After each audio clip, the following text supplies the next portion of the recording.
I'm about to be the friend that's too woke. Opalite made me feel nasty inside. I've seen people talk about Taylor punching down on this album in reference to like the whole Charlie XCX song, but I haven't seen anybody talk about it in terms of Opalite. And I just couldn't think of anything else when listening to the song because for me personally, I became familiar with Travis Kelce as the white football player who only dates black women. And then he started dating Taylor Swift and now they're engaged, so like that's not the case. But there's a verse on the song Opalite where she's referring to one of his last relationships. And I'm like, oh, maybe not doing that.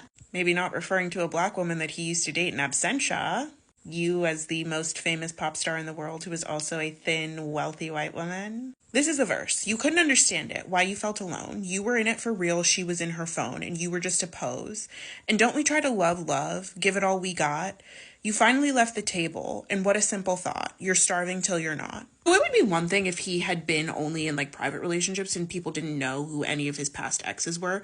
But he literally was like on a dating show, and also he was kind of everywhere with his last ex-girlfriend, Kayla Nicole, who I think is mainly known for being Travis Kelce's girlfriend before he started dating Taylor Swift. So I was listening to that song and I was like, what's the necessity to talk about his exes and how he was like not understanding why his relationships weren't working when he was giving it all he had, when you could just talk about yourself? I don't know, like we don't exist in vacuums. Like there's everything that we do, all the interpersonal relationships that we have are impacted by the politics of the world that we live in. And I think the main problem that I have with the verse is that it sets up his ex as the problem when there could have been any other number of issues in their relationship. But the idea is like, oh, you're starving till you're not. I was the food that you needed to feed yourself and finally feel full. And she was too busy in that phone. Like she wasn't enough for you. I don't know. It's kind of like weird and gloaty. And this is where the really too woke part comes in, because I started to think about the color imagery in the chorus and I was like, girl. So after she says that thing about how Travis's ex wasn't enough for him, you know, you're starving till you're not, whatever. The chorus is, and that's when I told you, it's all right. You were dancing through the lightning strikes, sleepless in the onyx night, but now the sky is opalite.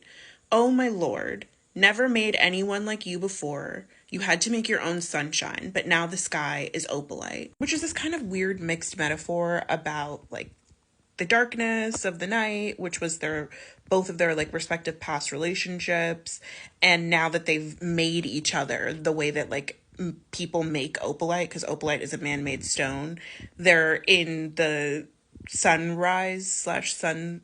It's a weird metaphor, but I'll just say this.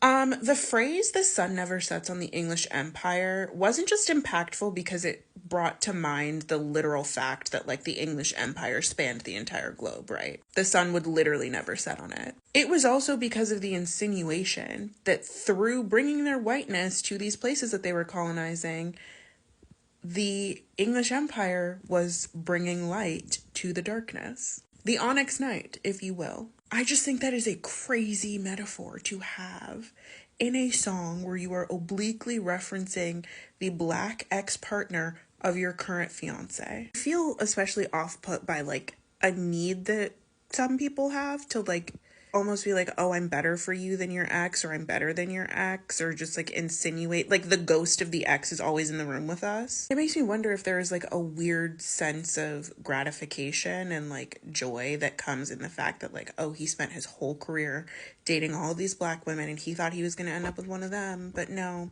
it's me, and I can't wait to give him some white babies. And this is not something that is like exclusive to Taylor Swift and Travis Kelce, right? This is an entire archetype of white person slash white couple. And I say this as someone who has had experience dating people outside of my race and being left for a white woman. Because of that experience, I was listening to this song and the only thing that I could think about after that verse was Kayla.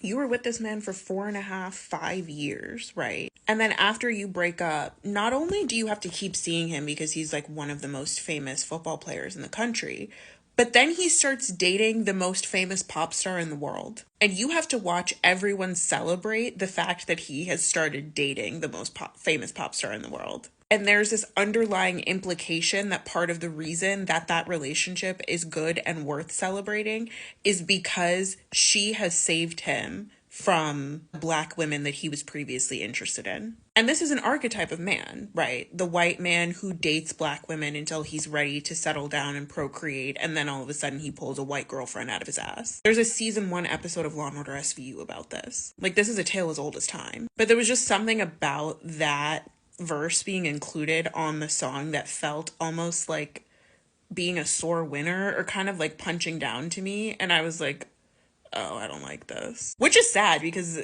everyone that I know, like a lot of people that I know, they're like, yeah, the album sucks, but this is my favorite song on it. And I'm like, well, I'm black and traumatized, so that's not the case. I just find it kind of like sad and also embarrassing. Like, why do you have to compare yourself to this woman who is not with this man anymore?